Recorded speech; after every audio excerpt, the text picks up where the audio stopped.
están? Soy Mariana y hoy tengo un invitado muy especial, Francisco Martín Moreno. ¿Cómo estás, Francisco? Encantado de estar contigo y bueno, y sobre todo con tu gigantesca audiencia. Platíquenos un poquito sobre Los tiempos malditos. ¿Qué nos podemos encontrar en él? Mira, lo que yo quería encontrar es otro ángulo, otra explicación distinta de la que nos han dado. Me llamó la atención durante la investigación el trabajo que me costó, bueno, comprobar que los que escribieron la historia de la invasión castellana en Tenochtitlan en el siglo XVI, ellos escribieron la historia, no la podían escribir los indígenas, porque los indígenas simple y sencillamente eran analfabetos, no sabían ni leer ni escribir. ¿Cómo querías que escribieran? Y si no escribieron, yo cómo iba a conocer el otro punto de vista de lo que sucedió. Ese fue mi principal reto, porque ellos escribían, bueno, si publicaban o redactaban lo ocurrido en códices, y los códices los destruyeron en su mayor parte los españoles. Entonces, ¿dónde está la verdad de la muerte de Moctezuma? ¿Dónde está la verdad de la muerte de Cuauhtémoc? ¿Dónde está la verdad de la muerte de Cuitláhuac? Porque queda claro que desde que ellos llegaron, los tres emperadores murieron en condiciones de horror. Unos, a Moctezuma y a Cuauhtémoc, los mataron, los asesinaron de la manera más vil. Y claro, tú dices, y Cuitláhuac murió de víctima de la viruela. Pero entonces, ¿qué fue? Lo que cuentan los españoles, para que te des una idea, es que a Moctezuma lo mataron de una pedrada. El pueblo, su pueblo. Y en realidad lo mata Pedro de Alvarado por instrucciones de Cortés, hundiéndole una espada por el ano. Y ya muerto, claro, lo tiran por encima del balcón, al Tlatoani, al sacerdote supremo, al líder militar, a un semidios, al que nadie podía ver a los ojos. Y eso que los españoles, los castellanos habían llegado, como dijeron siempre, en son de paz. Un son de paz en donde se murió el 70% de la población y destruyeron toda Tenochtitlan. Esta es la paz de los castellanos, imagínate nada más. Pero hablar de la conquista de México es muy deprimente y nos ha deprimido toda la vida, porque nada más eran 400 españoles y eran básicamente 100,000 soldados mexicas. Entonces, ¿cómo es posible que nos hubieran ganado? En primer lugar, no podemos hablar de la conquista de México, porque México no existía. A ver, ¿cómo puedes hablar de algo que no existe? México empezó a existir como tal a partir de la independencia, 3 siglos después. Pero ni la conquista tampoco, porque la conquista la hacen en realidad los indígenas, porque Cortés logra aliarse con los tlaxcaltecas, con los huejotzingas, con los chalcas, con los totonacas, porque sus enemigos más formidables de ellos eran los mexicas, que llegaban y se robaban el oro, la plata, se robaban a las mujeres, se robaban a los niños, a los jóvenes, todos se los robaban. Hay tanta historia que no nos contaban, ¿verdad? En las escuelas. O sea, hay muchas cosas que no... Entonces imagínate el odio que le tenía Malinali, no Malinche, porque Malinche era Cortés. Sí. Entonces cuando alguien dice la Malinche, no sé de qué está hablando. La Malinche nunca existió, el Malinche que es Cortés. Ella era Malinali, Malintzin o Doña Marina, pero no de ninguna manera Malinche, ¿no? Entonces, contar lo que sucedió es fascinante, ¿no? Por ejemplo, el momento en que Cortés va a regresar de Veracruz a Tenochtitlan y ahí se entera de que hay 3 negros infectados de viruela y le dice Gonzalo de Sandoval, hay que matar a estos 3 indígenas y quemarlos, porque si nos los llevamos vivos como están, van a ir a infectar a toda la Nueva España, se van a morir como se murieron todos los indígenas en Cuba y en la Hispaniola y en la Dominicana y en todos lados. No podemos hacerlo, hay que matarlos ahora y quemarlos. Y le dice Cortés, ya dentro de la novela, ¿no? Estás completamente equivocado. Lo que tenemos que hacer es llevárnoslos para precisamente que contagien a la mayor cantidad posible de gente, para que entonces el rey de España o el rey de Castilla no pueda acusarnos de criminales, porque se murieron solitos de una enfermedad. Nosotros somos inocentes. Era lo que te quería preguntar, ¿la enfermedad como tecnología de dominación o como contingencia histórica? No, como una estrategia de dominación clarísima. Fíjate, en los siglos de la Edad Media, para dominar a un estado amurallado, ¿te acuerdas que eran grandes murallas? En las noches, con una catapulta, aventaban cadáveres de personas que habían muerto de de peste, de alguna enfermedad terrible, contagiosa, y entonces, claro, caían dentro de las murallas, y cuando iban por los cadáveres se contagiaban, y lo que les interesaba era matarlos por un contagio. Y lavarse las manos. Y las manos. Aquí lo que le iban a decir al rey: nosotros somos inocentes de que se hayan muerto los mexicas porque no matamos a nadie, cuando en realidad era la misma técnica de militar de la Edad Media. Y eso, bueno, hay que decirlo, Cortés sabía, claro que sabía, y sabía absolutamente todo, ¿no? Y por eso le dice Moctezuma, le dice Cuitláhuac a su hermano, le dijo, cuando iban llegando a Tenochtitlan, le dijo: hermano, su hermano mayor, que era el Tlatoani, por favor te suplico que no los dejes entrar a Tenochtitlan, porque si los dejas entrar, nunca los vas a sacar con nada, absolutamente con nada.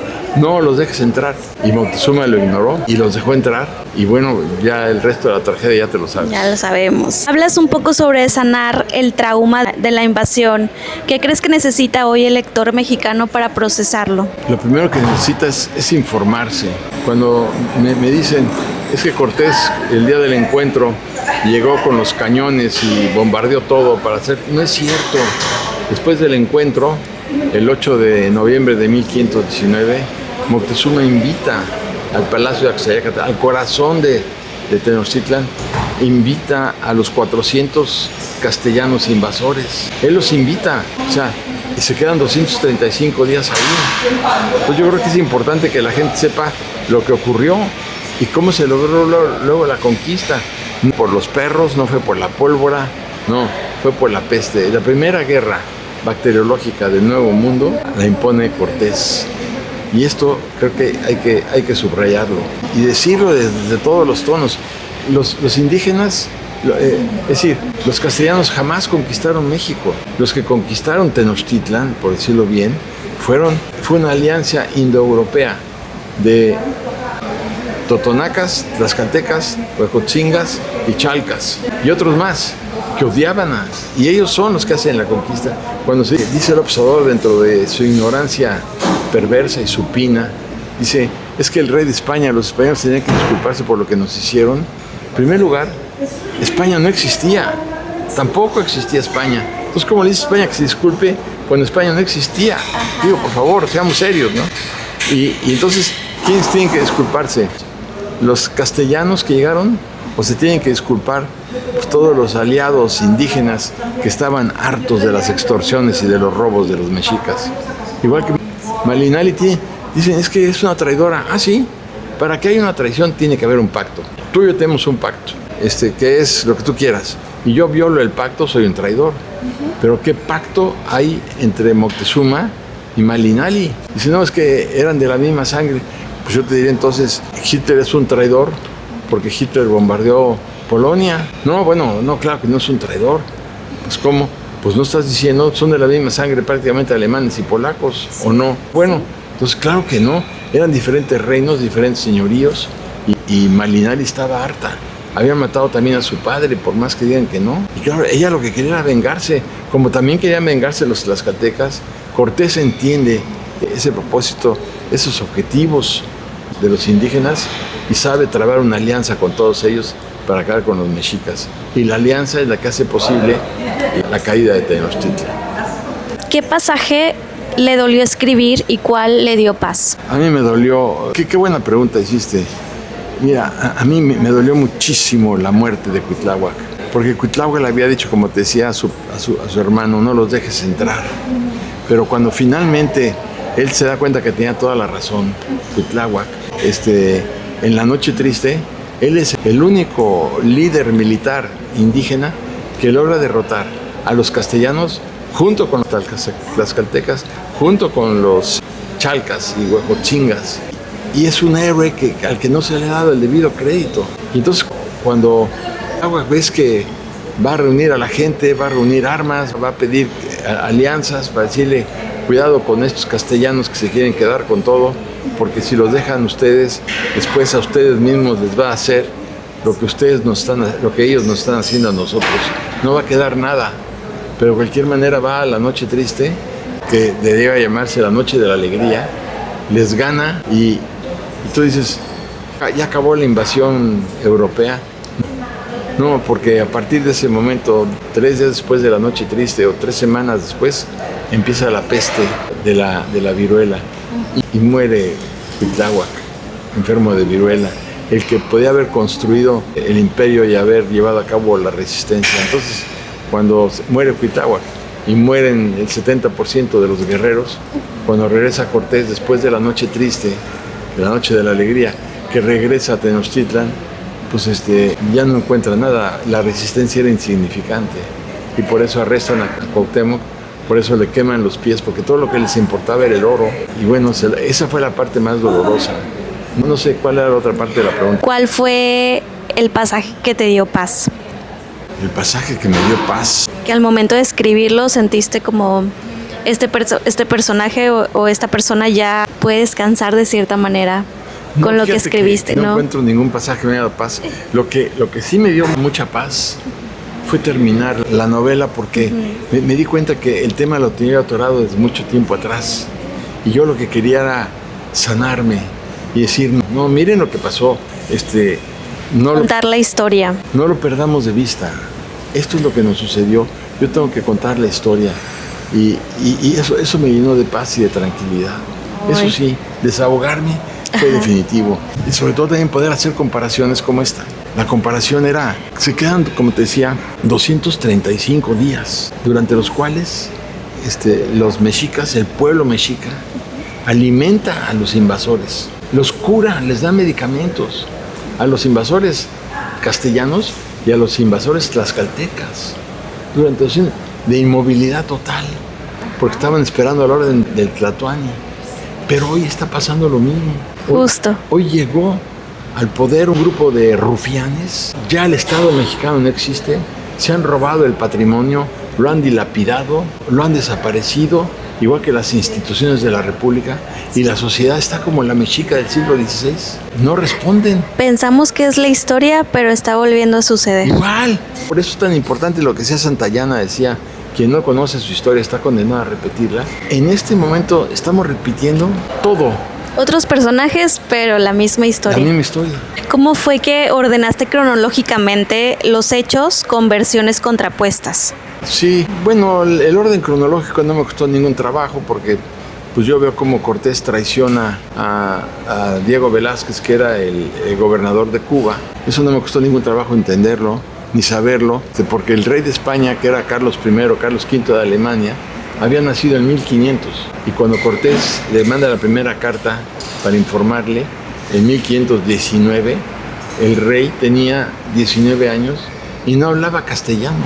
Carlos V no hablaba castellano, había vivido en Flandes, había vivido en Holanda, entonces no tenía ni idea de nada. A ver, los reyes católicos sí financiaron el viaje de Cristóbal Colón. Eso sí, le dieron el dinero para la Niña, la Pinta y la Santa María, y luego para otros 4 viajes. Pero no le dio un quinto Carlos I a Cortés, ni siquiera sabía nada. Entonces, pero sí se informa de todo, por eso llama la atención que nunca lo haya nombrado virrey de la Nueva España, jamás. Ni lo recibió, ni le dio ningún otro cargo, porque él sabía lo que había hecho Cortés después de la matanza terrible de Cholula, y la matanza del Templo Mayor, y la matanza de los emperadores, porque claro que supo que mataron a Moctezuma, claro que supo que mataron a Cuauhtémoc en condiciones terribles, y también sabe cómo murió Cuitláhuac, sabe todo el rey, por eso fue la gran frustración de él. Cortés quería ser el virrey en lugar de Antonio de Mendoza, y nunca fue el virrey. ¿Sientes que fue un poquito como de egocentrismo, de querer? No, era saber que sería muy valiente, que era un gran diplomático, pero que era un canalla, y que era un salvaje, y que era un traidor, y que todo lo que le movía a él era el oro. Es decir, y no hay de otra. Tú compara el papel que tenían los peregrinos ingleses cuando llegan a las costas de Nueva Inglaterra. Ellos no van armados, van a crear un país distinto. Claro, tú puedes decir que fueron exterminando a los indios, pues los fueron excluyendo, sí, pero la invasión armada fue la castellana. Llegaron con armas, con perros, con caballos, para apoderarse de todo. Esto fue lo que hicieron. Y para apoderarse por las buenas o por las malas. Y para mandar todo el oro que se pudiera a España, o la mayor cantidad de oro con la que se podían quedar ellos. Te quiero hacer una pregunta. ¿Con qué personaje histórico te gustaría cenar y por qué, si pudieras? ¿Qué dices de la conquista? Sí. Con Cuitláhuac, sin duda. Con Cuitláhuac es el hombre que lo ve claro. Cuitláhuac es el que le dice a Moctezuma, cuando ya estaban en Veracruz, le dice, son 400, vamos por ellos, vamos a matarlos a todos, digo. Y le dice Moctezuma, no, porque vendrán más. Ahorita ya sabemos que llegaron ellos, pero ya habían llegado antes con Grijalva y Hernández de Córdoba. Y le dice, van a llegar no 400, van a llegar 4,000. Y le dice a los 4,000 que lleguen, también los matamos, aquí no pueden entrar. Porque también hay una cosa muy curiosa, nos dijeron que los españoles, que los indígenas, los mayas y los totonacas y los tlaxcaltecas pensaban que eran dioses los invasores. Entonces, es mentira. Cuando llegan Eran humanos. Claro, cuando llegan a las costas de Cozumel, a las costas mayas y todo eso, los mayas lo reciben a flechazos y a pedradas. También en Centla le hacen lo mismo y los tlaxcaltecas lo mismo. En el único lugar donde no lo hacen es en Tenochtitlan, pero por razones políticas, porque Moctezuma creía que podía hacer con ellos un cogobierno. Pero a mí me encantaría sentarme a tomarme un chocolate frío con Cuitláhuac porque le tengo una admiración y un respeto. Él lo vio todo muy claro desde el principio y lamentablemente murió en la peste, mientras que los españoles decían, gracias Dios mío por habernos mandado a la peste para acabar con los indígenas, porque quiere decir que tú querías facilitar todo nuestro acceso y todo nuestro triunfo. Entonces, si no hubiera sido así, Dios no nos hubiera premiado. O sea, culparon a Dios de ese acontecimiento. El hecho de que hayan padecido la viruela es la mejor señal para demostrar que estaba de su lado. Que Dios los quería y que era la divina peste, que tú nos la mandaste, Señor, para ayudarnos en la conquista de México. ¿Estás escribiendo ahorita algo y se enlaza con esta historia? No, acabé. Acabaste. Acabé, estoy muy harto, estoy muy cansado. Hoy sí, me imagino que es lo que le pasa a las señoras que dan a luz. Y ya no quieren otro bebé. ¿Cuándo te he hecho otro bebé? No, ahorita sí. Pero si te vuelvo a preguntar en un par de meses, me vas a decir que ya estás trabajando en otro libro. Sí, pero en este momento no, fue muy difícil porque, como te decía hace un momento, no solamente era el hecho de que no carecía yo de las fuentes indígenas, porque después de lo que pasó, los indígenas empiezan a escribir, pero muy tarde, y de oídas, porque tampoco estuvieron presentes con la muerte de Moctezuma, ni tampoco estuvieron presentes con la muerte, con el asesinato de Cuauhtémoc, ¿no? Entonces, me costó mucho trabajo la investigación, porque si hubiera sido, por ejemplo, la vida de Pancho Villa, pues tienes muchas fuentes. Aquí no había más que la de los españoles, las cartas de relación de Cortés, los libros el punto de vista de Bernal del Castillo, que escribe todo 40 años después. Entonces, ¿dónde está la verdad? Fue la gran tarea de mi vida. ¿Dónde está la verdad, no? O sea, y por eso acabé tan cansado. Es súper válido. Les recomendamos que lean Los tiempos